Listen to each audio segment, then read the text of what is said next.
I don't know about you, but this whole situation with the Leafs right now feels like something much bigger is brewing behind the scenes, because it's not just about replacing a GM anymore. It really feels like the entire identity of this organization is about to change. I'm Victor, and if you've been following this team closely, you're starting to see the pattern here, because on one side you've got the front office making it clear they want a data-driven modern approach, even looking at candidates coming from analytics backgrounds and non-traditional paths. And on the other side, you've got insiders now saying this search could lead to major changes across the entire structure, not just one position. And that's exactly why this moment matters so much, because this isn't just a hire. This could redefine how the Leafs operate from top to bottom. So the real question is, are they finally about to fix what's been holding this team back for years, or are we heading into an even bigger shakeup than anyone expected? Stick with me, because this gets really interesting. And hey, if you enjoy talking Leafs like this, help me get to 1,200 subscribers. Seriously, it makes a huge difference and keeps this going. All right, so let's really slow this down and break it apart the way a true Leafs fan would. Because this isn't just another update about a GM search. This feels like one of those moments where the direction of the franchise is quietly being reshaped right in front of us. And if you're paying attention to the details, there's actually a lot more going on here than just a list of names. The first thing that really jumps out is the tone coming from the top of the organization, because when Keith Pelly speaks publicly and emphasizes over and over again that the next general manager needs to be data-centric, that is not just a random buzzword being thrown around to sound modern. That is a very deliberate signal that the Leafs believe something fundamental has been missing in the way decisions have been made up to this point. And when you connect that with the firing of Brad Treliving, it starts to paint a clearer picture. Because even though the team had stretches of solid regular season performance, there has been a growing sense that the organization never truly maximized all the resources available to it, especially when you consider that Toronto has one of the largest and most sophisticated analytics departments in the entire NHL, a department that, according to multiple reports, may not have been fully integrated into the actual decision-making process at the highest level. So when Pelly talks about using resources to the fullest capacity and making evidence-based decisions, what he's really saying, without saying it directly, is that the Leafs are trying to correct what they see as a structural flaw, not just tweak the roster, not just change a coach, but fundamentally rethink how decisions are made from the top down. Now, when you look at the names being linked to the job, this is where things get even more interesting. Because instead of just hearing about the usual established executives with decades of experience running teams, we're hearing about people like Tim Barnes, Tyler Dellow, Sonny Mehta, and even others with strong analytical backgrounds, individuals who didn't follow the traditional path into hockey management, but instead built their reputations through data analysis, modeling, and a deeper understanding of the game beyond just what happens on the ice. And as a fan, this creates a really fascinating internal debate. Because on one hand, you can absolutely see the appeal of bringing in someone who thinks differently, someone who might be able to find inefficiencies in the roster, manage the salary cap more creatively, and build a team that is not just talented, but structurally sound in a way that actually translates to playoff success. But on the other hand, there is also a very real concern that comes with that kind of shift. Because being a smart hockey mind in theory, and being the person who has to make final decisions under the pressure of Toronto media, fan expectations, and constant scrutiny are two very different things. And this is not a market where you get time to figure things out slowly. This is a market where every move is analyzed, criticized, and remembered. And that's why the inclusion of these non-traditional candidates feels both exciting and risky at the same time, because it suggests that the Leafs are willing to step outside the box. But it also raises the question of whether they are prepared for what comes with that decision if things don't immediately go right. Another layer to this is the fact that some of these candidates, like Sonny Mehta for example, are coming from organizations that have had recent success, which adds credibility to the idea that a data-driven approach can actually work at the highest level. But again, translating that success into Toronto with its unique environment and expectations is a completely different challenge. And then you also have internal familiarity versus external innovation, because someone like Darryl Metcalf, who has been inside the Leafs organization for years, represents continuity and a deep understanding of how things currently operate, while the external candidates represent change, disruption, and potentially a completely new way of thinking about roster construction and team identity. So what you're really seeing here is not just a hiring process, but a crossroads, where the Leafs have to decide whether they want to double down on a new philosophy or balance it with more traditional experience. And whichever path they choose is going to send a very strong message about what this team believes it needs to finally take that next step. And from a fan perspective, there's a mix of curiosity, cautious optimism, and honestly a bit of anxiety, because we've seen changes before, we've heard promises before, but this time it feels like the organization is actually acknowledging that something deeper needs to change. Not just the players on the ice,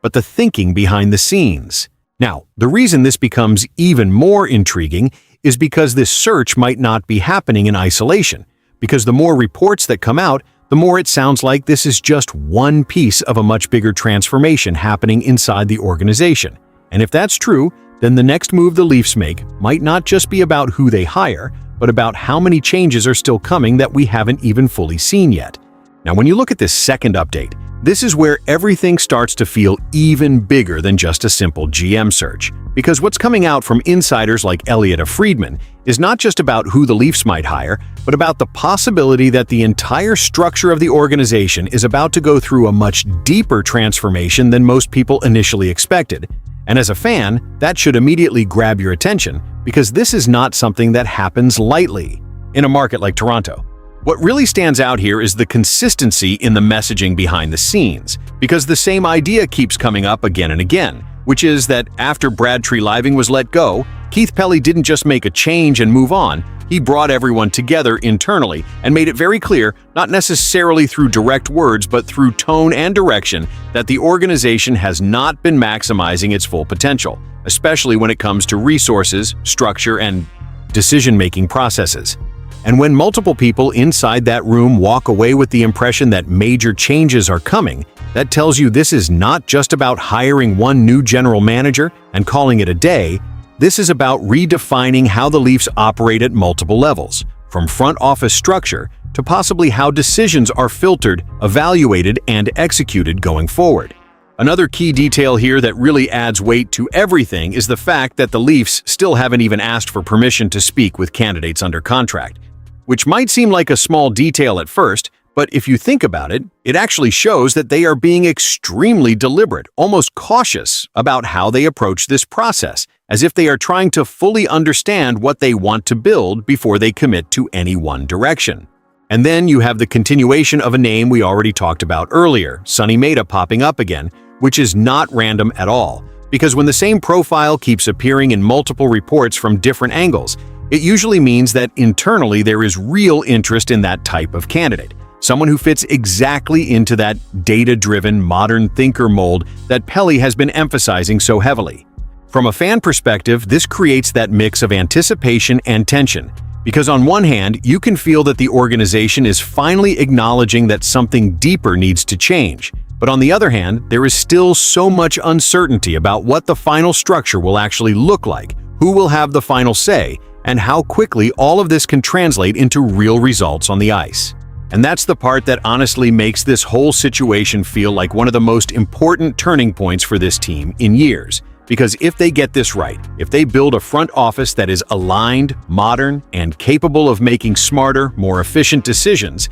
then maybe this is the beginning of a new era where the Leafs are not just regular season contenders, but a team that is actually built to survive and win in the playoffs. But if they get it wrong, if they create a structure that looks good on paper but doesn't translate into real chemistry, real leadership, and real accountability, then we could be sitting here a couple of years from now having the exact same conversation all over again, wondering why the talent on the ice still isn't enough. And when you connect this with everything we talked about earlier in the first news, where the organization is clearly leaning toward a more analytical, data-driven direction and considering non-traditional candidates, what you start to see is a very clear pattern forming, which is that the Leafs are not just reacting to failure, they are trying to redefine their identity at the highest level. So taken together, both of these updates point to a moment that feels less like a routine off-season adjustment and much more like a decisive shift, a moment where the franchise is essentially choosing what kind of team it wants to be moving forward,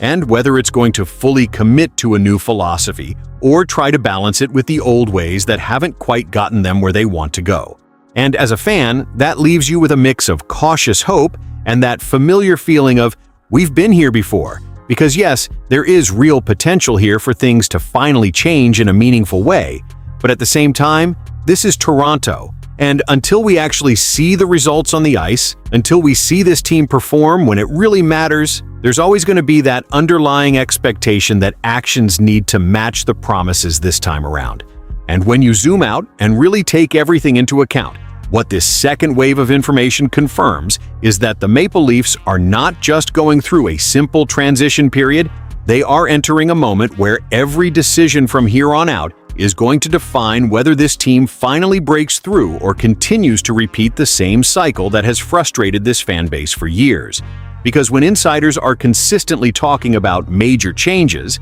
and a complete shift in how the organization operates, that is not something you can afford to get wrong. The reality is that this search, combined with the direction we talked about earlier, shows a franchise that understands the urgency of the situation, especially after falling short and missing expectations in such a dramatic way. And now, they are trying to rebuild not by tearing everything down, but by becoming smarter, sharper, and more efficient in how they build around their core, which on paper still has the talent to compete at a high level if the right decisions are made around it. But at the same time, there is no denying that this is a pressure-packed situation, because the moment you start talking about restructuring the front office, redefining philosophies, and bringing in new voices, you are essentially betting the future of this era on the people you choose right now. And that's why this feels less like a normal off-season storyline and more like a defining chapter for the franchise. When you connect both notices together, what becomes very clear is that the Leafs are trying to move toward a more modern, data-driven identity,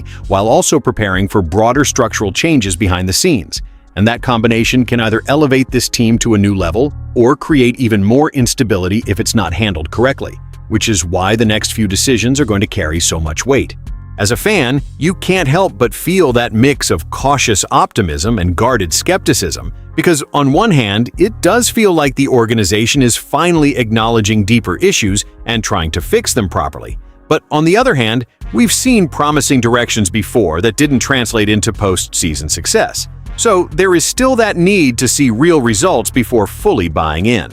And that's exactly why this moment feels so decisive, because it's not just about who the next GM will be or what changes are coming next. It's about whether this franchise is finally ready to turn intention into execution and build a team that can actually deliver when it matters most. Because at the end of the day, that's all this fan base really wants. Now I want to hear from you, because this is one of those moments where every opinion matters. Do you trust this new direction the Leafs are taking? Or do you feel like this could end up being another reset that doesn't fix the real problem? And if you're enjoying this kind of breakdown and want to stay on top of everything happening around the team, make sure to hit that like button, subscribe to the channel, and help us reach that goal of 1,200 subscribers, because we're building a community of real fans here who follow this team every single day and actually care about where it's going next.